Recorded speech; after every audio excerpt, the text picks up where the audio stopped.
ফুলকপির এই রেসিপিটা বানানোর জন্য একটা ফুলকপি নিয়ে নিয়েছি গোটা, একদম ছোট সাইজের, আর একটা বড় সাইজের আলু 4 ভাগ করে কেটে নিয়ে নিয়েছি, ধুয়ে পরিষ্কার করে, কিছুটা কড়াইশুঁটি আর দুটো কাঁচা লঙ্কা, টমেটো।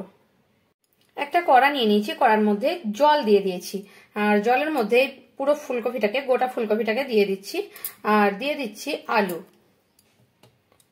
এখানে সবগুলোই আমি দিয়ে দেব। এখানে দিয়ে দেব টমেটো, দুটো কাঁচা লঙ্কা, এভাবেই সাইডে রেখে দিচ্ছি দুটো কাঁচা লঙ্কা, আর এখানে দিয়ে দেব যে কড়াইশুঁটিটা রেখেছিলাম সেই কড়াইশুঁটিটা। এখানে আমি ফুলকপি, কড়াইশুঁটি, আলু আর টমেটোটাকে গ্যাসে বসিয়ে দিচ্ছি, আর এটাকে আমি গ্যাসের ফ্লেমটা হাই ফ্লেমে দিয়ে দিচ্ছি।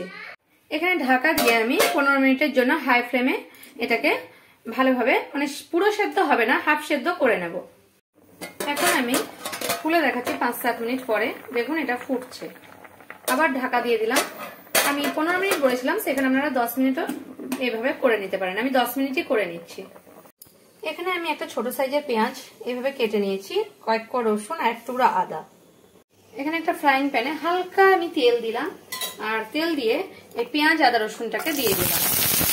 মিডিয়াম ফ্লেমে রেখে এটাকে 1 মিনিট আমি এভাবে ভেজে নেব। এবারে আমি 2 মিনিট ভাজা হয়ে গেছে, এবার এটাকে নামিয়ে নেব। এবার এখানে পেঁয়াজ আদা রসুনটাকে গ্রাইন্ডারের জারে দিয়ে নিয়েছি, একটু ঠান্ডা হলে এটাকে পেস্ট বানিয়ে নেব। এবারে গ্যাসের ফ্লেমটাকে অফ করে দিলাম 10 মিনিট পরে। আমি এটাকে দেখুন এখন এরকম আছে। এখন আমি এটাকে তুলে নেব। সবগুলোকে আমি একটা থালার মধ্যে তুলে নিচ্ছি। এবারে ফুলকপিটাকে নিয়ে আমি পিস পিস করে কেটে নিচ্ছি। আপনারা যেরকম সাইজ করতে চান সেরকম করে নিতে পারেন। এভাবে আমি একটু ছোট সাইজ করে নিচ্ছি। এভাবে আলুটাকেও আমি আরেকটু ছোট সাইজ করে এভাবে কেটে নেব। ঠিক এভাবে আলুটাকেও কেটে নেব। এখানে কড়াটা আবারও বসিয়ে নিচ্ছি। আমি যেগুলো কফি আলু ওগুলো নিয়ে নিয়েছিলাম সেখানে, এখানে 2 চামচ তেল দিয়ে দিচ্ছি, আর আমি আজকে সরষের তেলে রান্নাটা করে নিচ্ছি। আর কড়াটা হাই ফ্লেমে গরম করতে আমি দিয়ে দিয়েছি। তেলটা আমার গরম হয়ে গেছে। এখন আমি কফি আলু এগুলো দিয়ে দিচ্ছি তেলের উপরে। আমি একসঙ্গেই দিয়ে দেব কফি আলুগুলোকে। এখানে যা যা কিছু নিয়েছিলাম, টমেটো, কড়াইশুঁটি, সবকিছুই দিয়ে দিচ্ছি।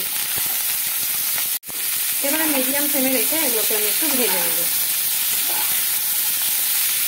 এবারে সামান্য পরিমাণে একটু হলুদ দিয়ে দিচ্ছি, আর মিডিয়াম টু হাই ফ্লেমে রেখে আমি এটাকে একটু ভেজে নেব।